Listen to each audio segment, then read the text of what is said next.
डर का माहौल बहुत था, मौत सामने थी।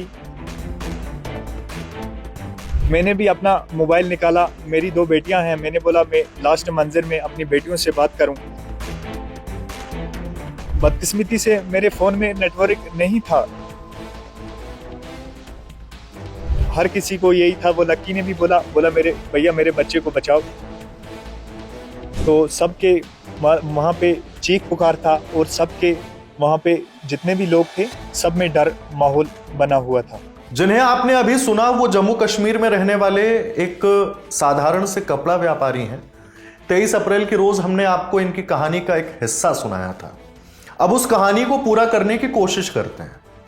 22 अप्रैल को जम्मू कश्मीर के पहलगाम में आतंकी हमला हुआ। आधिकारिक तौर पर इस हमले में 26 लोगों ने अपनी जान गंवा दी।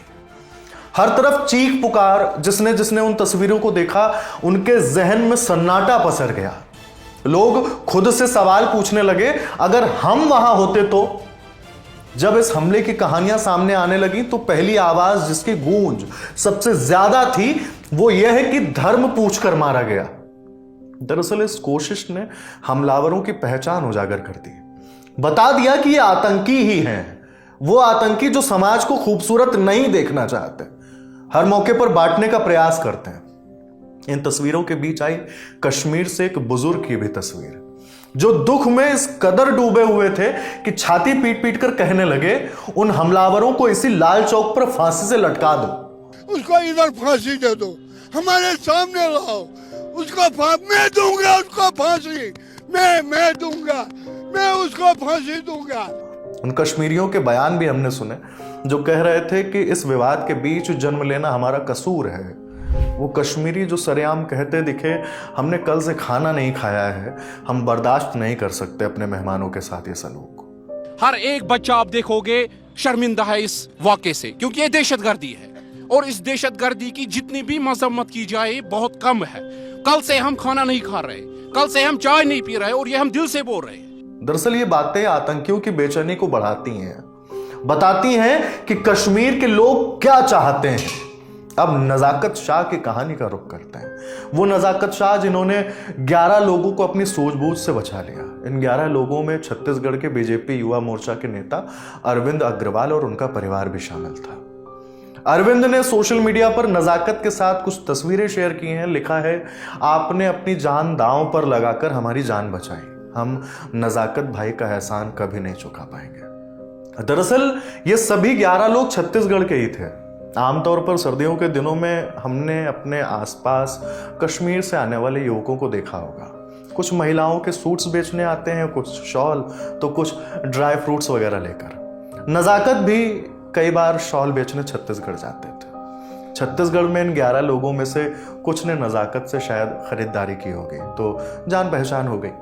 जब 11 लोगों का यह ग्रुप कश्मीर पहुंचा तो नजाकत भाई ने इन सबको घाटी की सैर कराने की जिम्मेदारी ले ली। बैसारन में जब हम पहुंचे लगभग 12 बजे थे। फिर हम अंदर गए ग्राउंड में, उन्होंने वहां पे मैगीज वगैरह भी खाई, घूमे। तब तक फोटोग्राफी हो रहा था। मुझे लगता है 2 बजे थे या 1:30 बजे था, ऐसे ही कुछ टाइम था।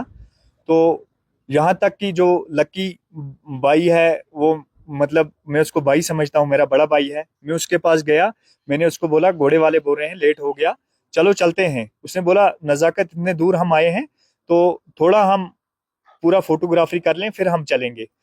तो तब तक उसी दौरान हम बात ही कर रहे थे, उसी दौरान 1-2 फायर हुए। तो उसने मुझे पूछा, लकी ने बोला ये क्या आवाज आ रही है। मुझे समझ नहीं आया, मैंने बोला पता नहीं पटाखे फूट रहे हैं क्या है। मैंने उसको बोला ये पटाखे बच्चे फोड़ रहे होंगे। नजाकत ने बताया कि जब फायरिंग शुरू हुई तो पहले लगा कि पटाखे फूट रहे हैं, लेकिन बाद में लगातार गोलियां चलने लगी तो वह पर्यटकों के बच्चों को लेकर जमीन पर लेट गए और एक कटी जाली से सभी को निकाला।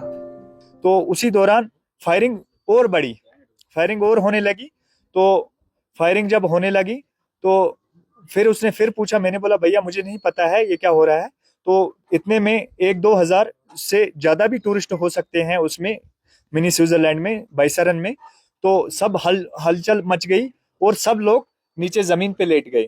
और उसी दौरान लकी का बेटा लेके मैं भी नीचे लेट गया और टीटू की बेटी लेके, 2 बच्चों को लेके मैं भी नीचे लेट गया। और जब फायरिंग बढ़ते बढ़ते जिप लाइन की तरफ बढ़ी तो मैंने पीछे से एक जाली नेट कटा हुआ था और वहीं से मैं लकी को लेके, उसकी बेटी को लेके, ये टीटू की बेटी को, लकी के बेटे को लेके मैं वहां से और अपने जो बाकी साथी थे उनको लेके वहां से निकल गया।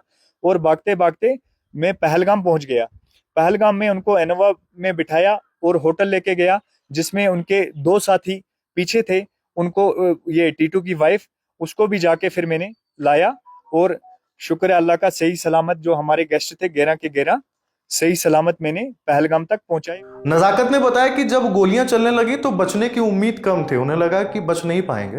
वो चाहते थे कि आखिरी वक्त में फोन पर अपनी बेटियों से बात कर लें। डर का माहौल बहुत था, मौत सामने थी।